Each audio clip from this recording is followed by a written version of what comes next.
Welcome to As I Live and Grieve, a podcast that tells the truth about how hard this is. We're glad you joined us today. We know how hard it is to lose someone you love and how well-intentioned friends and family try so hard to comfort us.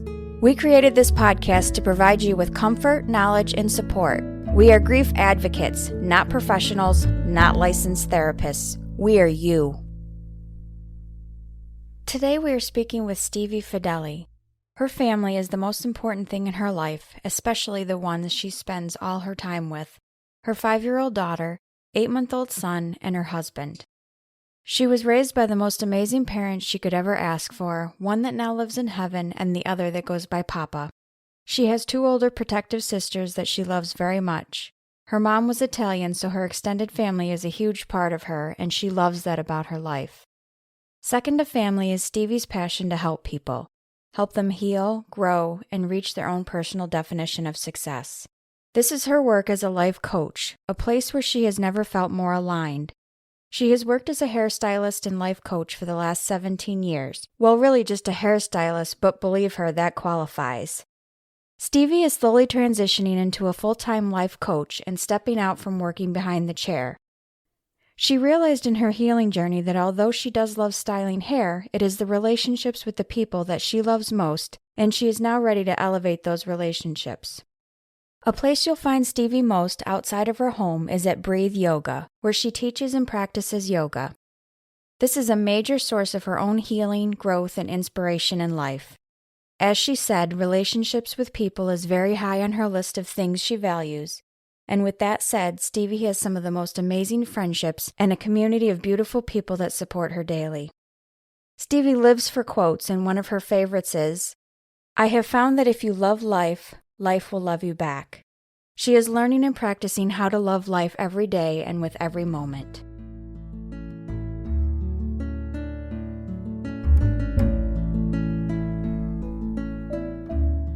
Hi, Stevie, and thanks so much for joining us today. Hi, Kathy. Thank you so much for having me today. This is literally like a dream come true of mine to be a guest on a podcast. I listen to a lot of podcasts and I'm like, how fun to just like sit and have these great conversations that will most likely enhance my life and possibly the listener's life. So it's a really cool day for me. Thank you. Oh, you're very welcome. We're delighted to have you. Before we jump into our main topic, we'd like you to take a few minutes and share with our listeners some of your backstory, how you came to this career of life coach. Okay, so I don't know if it was when I was listening to, maybe I listened to the first episode that you guys had or what I found it on, but you had mentioned somewhere that if we don't deal with our grief, it tends to manifest in a way in your life at some point. It could be years after you've had the grief that you've dealt with. So what happened with me is about 6.5 years ago, I was hit with debilitating anxiety. And it was interesting because it was at a time in my life when everything was going very well, like better than it ever had. And I didn't understand anxiety. I had never had it. I didn't have a tolerance for people that had it. It was just very frustrating to me. Everyone always knew me as like this happy-go-lucky, easygoing person. So it was like horrible for me. And so fortunately, I found my way to an amazing counselor. She's a coach, therapist, counselor. And I just started unraveling this anxiety in years of grief. And what was my like main source of grief was when I was 15 years old. I lost the love of my life, or my first love, I should say, in a car accident, a tragic car accident, drinking and driving. So literally when that moment happened in my life, it changed my life forever. It shaped me. Right. And it literally, like, as I was thinking about this, it's like, the way to describe it is like, it literally took breath out of my lungs that I don't think I ever got back. And I'm like just starting to learn how to get back. took breath out of my lungs, it put me into this fight or flight mode. Right. That, again, I don't think I ever got out of until now that I started doing this work. And I can talk about it now, and it's still like visceral, but before I started doing this work, if I talked about it, it was like I would be shaking. I would get really, really hot. Like I get a little hot right now, but I'm still here, where I would talk about it before. It was almost like I would not even be there when I was speaking. So when I started to unravel all of that too, what I also realized is like it's physical losses, or like a loss of someone out of your life physically is, something that I don't think you could ever understand unless you have been through it. Yeah. But I also realized that there's so much more that you grieve in, and it's, just disappointments in life. Yeah. Expectations, I guess, same thing as disappointments that, don't happen the way that you think that they should. And so by realizing all of this grief that had been going on inside of me, it was like the first time that I ever actually showed up in my life and stopped like externalizing all of my pain. I started actually feeling the pain. And as I said a little while ago about, I was in the best place that I have ever been in my life, which is like a healthy relationship. I had never been in a healthy romantic relationship up until 6.5 years ago. And so it really forced me into starting to feel. Right. And it was scary, like really scary. Well said.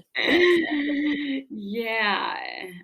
And so, but what was really cool about it, like it's been the hardest 6.5 years of my life, but it's been the most rewarding because it's like, oh, hey, there's Stevie. Like I finally started understanding who Stevie was, and how I became a life coach through that is I started remembering how much like I loved psychology and how I really wanted to help people now, because as I said before, I had no tolerance for people with anxiety.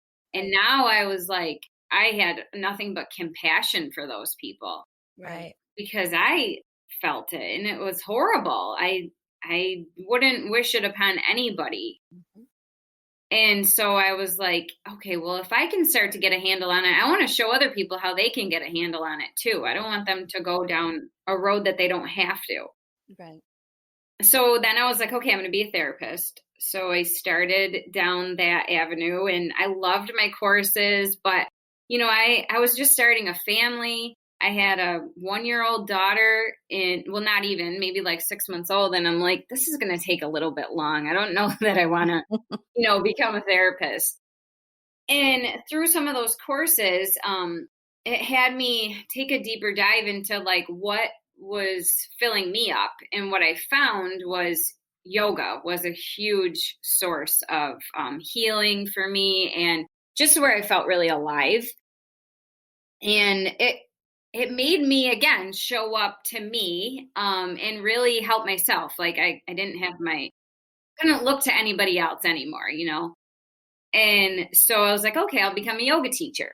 And right before, it was literally 2 weeks before I was about to start my 200-hour training, I lost my mom to suicide 2 weeks before, which was really an amazing thing too, because I had that support. I had these 40 women for 200 hours over a few months' time. And I know my mom knew that. And I know that she knew I was going to be okay. And aside from that, so through my teacher training, I was starting to get that helping people thing. And also what was happening when my mom died, my husband started to reflect, because that's happens to be what death of a loved one does. It just makes you look at life differently. It does. And so he's never been happy in his career, and he was just started Googling all kinds of things, and he came up to this life coaching course, and he was like, I really think I want to do this, and I think like you would like it. And I was like, yes, please sign me up. I would love it. And it reminded me, when I was young, I used to say, I should be a life coach, because I was always like dealing with people's problems and listening to them. And so as he thought that, I was like, okay, this is really cool that he's thinking that. And I think it was my mom and God helping him find his way to that for sure. Because my mom had this incredible gift of recognizing people's fullest potential and then encouraging them to go after it. Wow. She always wanted to know, like, what do you love? What makes you, you know? Right. And so I do totally believe that she led us to that course. And we both became certified after 8 months of that. And he's not working as a life coach, but I do know that it is going to be a bigger part of his life at some point. That's great. I guess that really sums it up. Yep.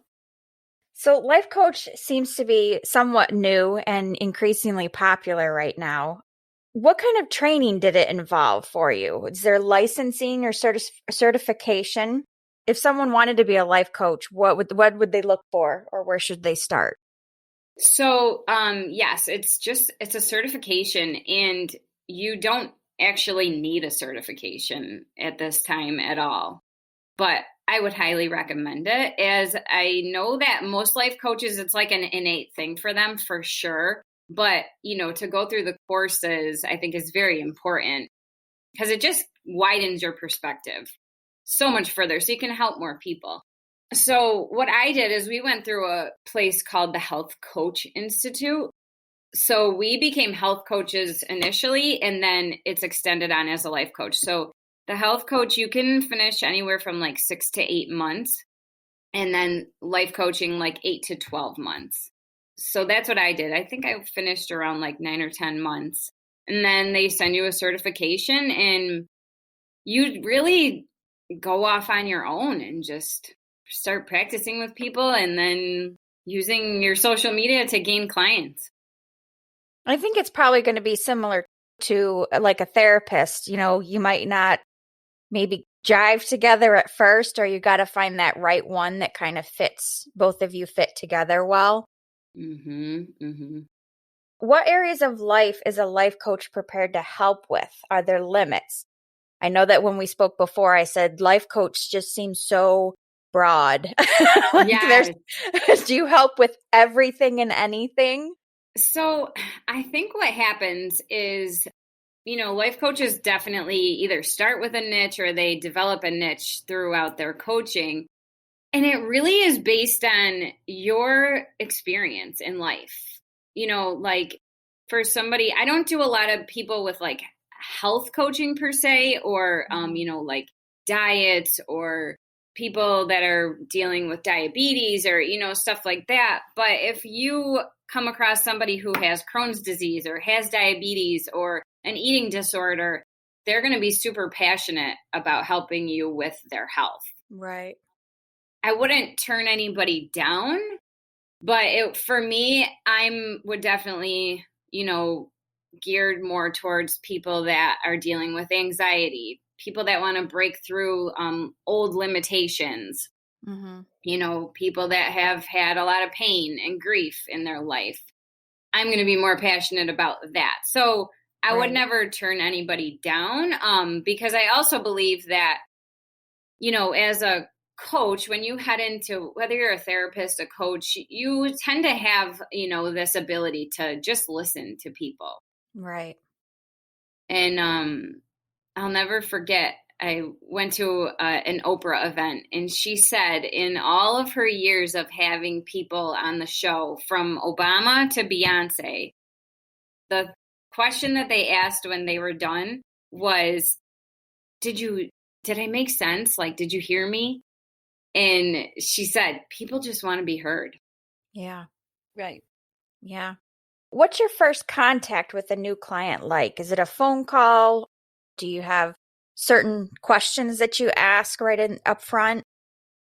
So yes, it is. It can be a phone call, like just, audio over the phone, or it can be a Zoom call. It's whatever the client prefers. And it's a 45-minute call. And before the call, I send them an exercise to do to prepare for it. And it's called the Wheel of Life. So I send them this exercise like the day before. And what happens is they just start to like shift into a deeper thinking, start to evaluate their life a little bit more. And so then when we get on the call, I go through a series of questions that starts to just create some clarity around, why they are reaching out to me. And sometimes what they think they're reaching out to me can completely change within, from the night before and then after those 45 minutes. Right. And then right from there, even if we don't work together, we set up a little bit of an action plan just to get them started towards where they're headed. That's interesting. The Wheel of Life, as you say, as long as people are honest with themselves, it is possible then that what they think they need or want help for, once they finish this Wheel of Life, do you often find that there's a different focus that they might need? Are they surprised by that? Absolutely. Yes. And that's my first question is there anything that surprised you when you looked at this wheel? Wow, that's really interesting. I think back to a seminar I attended years ago, and there was actually it was a seminar that my supervisor at Strong sent me to. And I don't know that it was Wheel of Life. It probably wasn't, but it involved us putting our priorities in this circle. Mm-hmm. And we had to kind of put them where we thought closer to the center was most important. The center was our heart. And it was surprising to me because I thought my job was my priority, and it turned out that my own happiness and my children's happiness were the priority. So I went back to my office after the seminar and gave my 2-week notice. And wow. my supervisor said that's the last time I ever give a gift like that. yes, you got to be careful with those gifts. Yeah, because I decided it was more important to work on the things that really were important to me. So I can imagine that this Wheel of Life exercise might be similar to that. Very similar. And people will find out, and that's maybe it's easier for you even to help them because you know the truth. You know what's in their heart. Absolutely. Absolutely. That's great. On the podcast, through many speakers, we've established a few truths about grief. So if you bear with me while I kind of summarize them, Mm-hmm. they'll connect in a moment. Mm-hmm. First, it is entirely possible that your grief will last for the rest of your life. We've accepted that. Second, everyone's grief is as different as their fingerprints. Third, if for any reason you stifle your grief or stuff it away, it will likely surface at some point in your life and will likely manifest as something else. Mm-hmm. You may not even realize that your difficulties, stress, or issues are related to grief. So now, having reminded our listeners of these, my question to you, Stevie, have you worked with anyone that either comes to get you to help with their grief, or through your working together, you find that there's unresolved grief?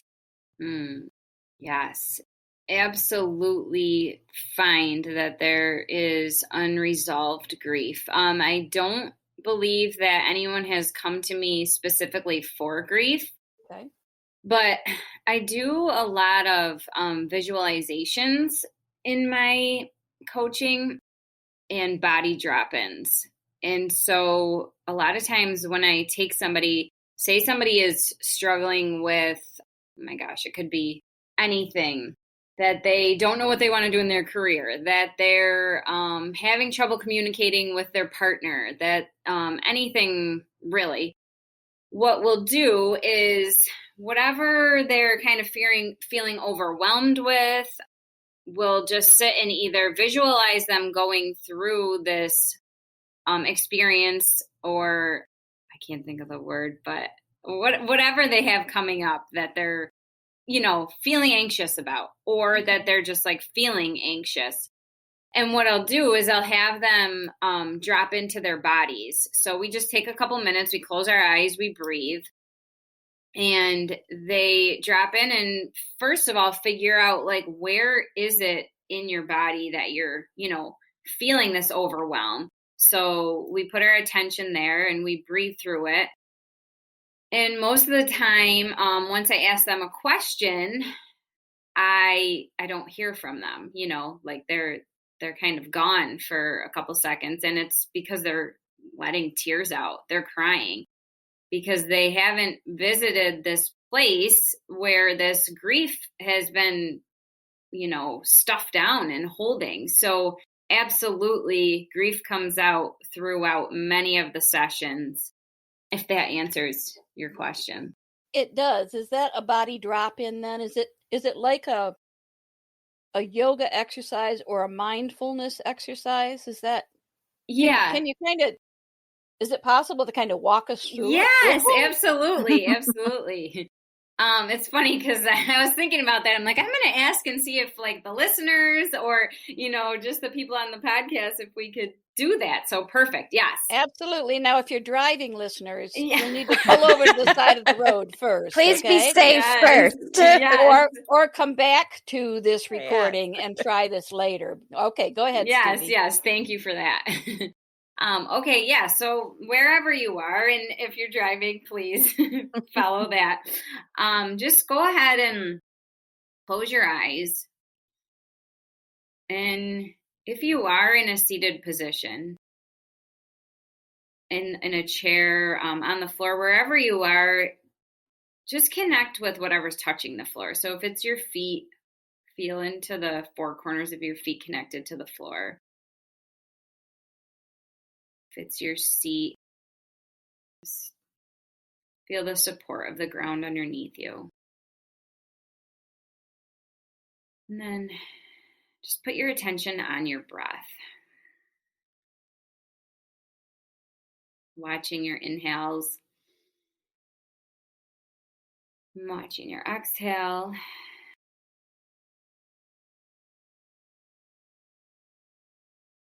And then pick one thing that is right here that you've been maybe struggling with, or something that's coming up that you are feeling anxious, excited, whatever it is about it. Keep your breath moving. And then where do you feel that the most? Is it in your chest, in your throat? Wherever it is, take your hands and place it over that area.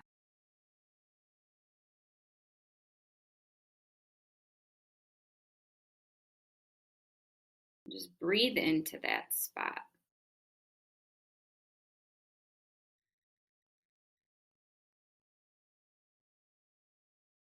Even send it a little love.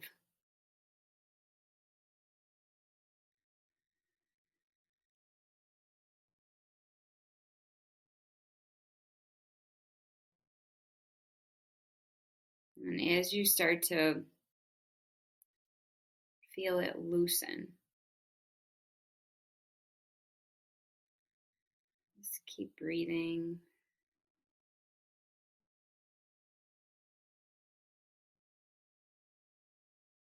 Maybe bring a little smile to your face. And take a big breath in. Exhale it out. Do that again. One more big breath in. Let it go. And bring your chin to your chest.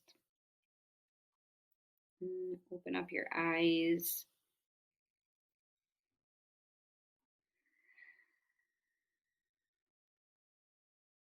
And maybe just notice how you're feeling now compared to before you did that.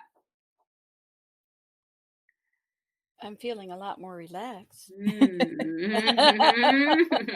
I know. I mentioned to you, Stevie, that I was starting a couple yoga classes before the pandemic hit. And at first I kind of felt like, oh, I'm that person that's going to be laughing in the back. Like I can't I can't like be Yes. very chill. That's not me. And my first class, I remember towards the end, I was sitting next to this woman and she was a mom and busy. And, we were chatting a little before class. And then she goes, I really come for the 5-minute nap at the end of this. And I was like, what? And legit at the end, we are laying down on the floor, arms out, and it's just quiet. And I was like, this is the best thing ever.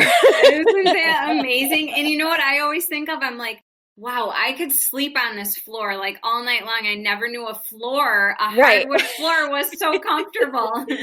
But in going through the class, the same exercise that you just did, I think that someone like me where my mind is always going, I'm always popping, doing this. I feel like a squirrel half the time, going back and forth between everything. That hour, or I think it was more than an hour actually, of yoga where it just made me stop and think about, my feet on the floor and what was just the breathing even. It just made me stop for a little bit and just relax. Mm-hmm. So it's nice. Yeah. In our world, like there's no such thing as stopping, right? Right. It's like, how much more can I do? How much more can I multitask? So it's Right. very, very important to bring that in. Yeah. So that was an example of body drop-in. Mm-hmm. And then I would imagine that people can do that on their own from that point on to kind of stabilize them, get them to that relaxing point, especially if anxiety is an issue with them. Absolutely. Just take that time. But I would almost think, boy, to take that little bit of time every night before you went to sleep, or even first thing in the morning before you really got your day going, could make a world of difference. Thanks for that example. Yes. That's powerful when you get to try it. Yeah. Yes. I find I try to have to do that. I have to force myself to do it when I feel a little anxiety. Because anxiety, I think, is so tough to kind of, even when you have it and you have it, sometimes it's hard to understand, like, wait, is this anxiety right now? What am I feeling? It's difficult. Yes. So just taking that time, even if it's 5 minutes for yourself, to just ground yourself. Yeah, and then the really cool thing about that too is when you're just consciously breathing that way, deep breaths, you're clearing out neural pathways in your brain. And so if you're stuck, like anxiety is just being stuck in a pattern of something. So you're cleansing and you're creating new patterns. So it has so much benefits to it. Yeah. Stevie, is there a difference in the way that you would coach someone who's grieving versus someone who maybe is suffering from depression or anxiety? I guess my short answer would be yes. Basically, the way that I coach people is to really meet them right where they are. So I guess, it's every single person is so different. Mm-hmm. So because somebody that is grieving, who is not dealing with anxiety or depression, actually, I might be able to help them get to a place that they want to be faster than somebody that's dealing with anxiety and depression. Right. So everybody, I have the same progression of my call. Like I have that outline that goes on, and I have my tool belt that I've learned that I teach others, but no call is the same. Right. Okay. Stevie, thanks so much. I'm sure there are many of our listeners who would benefit from the services of a life coach. And it is definitely important that when you consider that, whether you consider life coach or therapist, doesn't matter, but you should always make that first meeting just to kind of check your chemistry. Mm-hmm. Is this someone you feel comfortable with? If it's someone that you just kind of have the uneasy feeling, maybe look for another one and check out a few. There's nothing wrong with that because you are entrusting that person with maybe some thoughts that you don't share with anyone else, maybe some feelings. You likely will cry in front of them. So you want to have that nice rapport.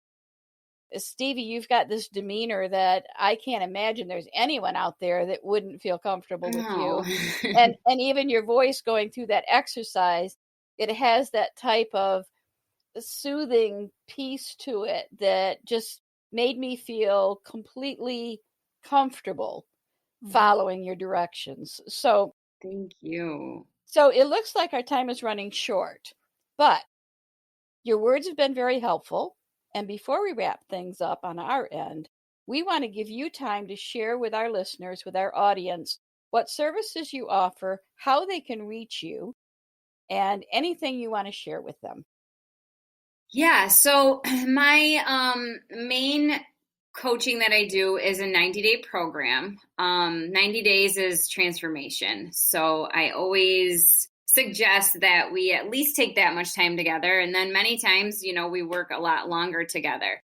But if you're looking for transformation, that's where it happens.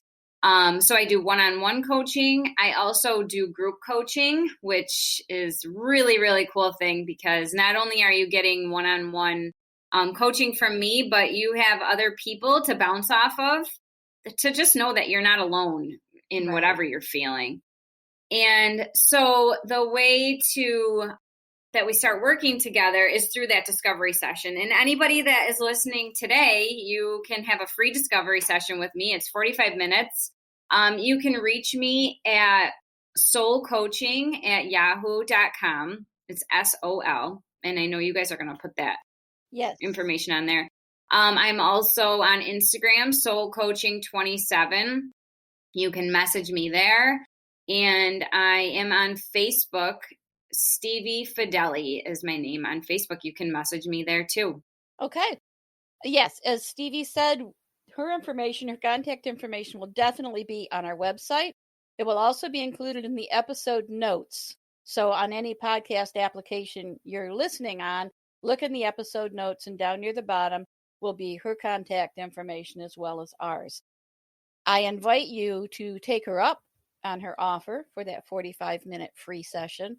What have you got to lose? Come on. Yeah. And that Wheel of Life, it intrigues me a great deal. So hopefully it will intrigue you as well. And could be life-changing. Absolutely. Did you have something else, Steve? Yeah, I just wanted to add, Kathy, like you said, not everybody is for everybody. And what the really cool thing about that discovery call is even if we weren't meant to work together, that call was like meant for your path, because you're going to find your way to somebody or a new understanding of you and where you're going just in that 45 minutes. So even if you have no intention of working with me, I highly recommend it. That's great. And again, I invite every single listener to do that. Since it's done over the phone, it can be done whether you're on the East Coast or the West Coast.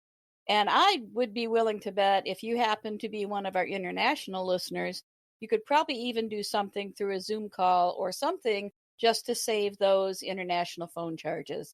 I'm sure Stevie would be happy to work with anybody on that. Absolutely. So thank you so much, listeners, once again, for giving us your time and your ears. I hope you enjoyed the little interactive exercise we did. We want you to take good care of yourselves this week. Self-care is very important. And we hope that you will join us next week for another episode of As I Live and Grieve. Thanks again, Stevie. Bye, everyone. Thank you so much for listening with us today. Do you have a topic that you'd like us to cover, or do you have a question from one of our episodes?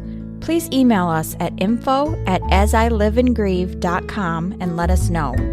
We hope you will find a moment to leave a review, send an email, and share with others. Join us next time as we continue to live and grieve together.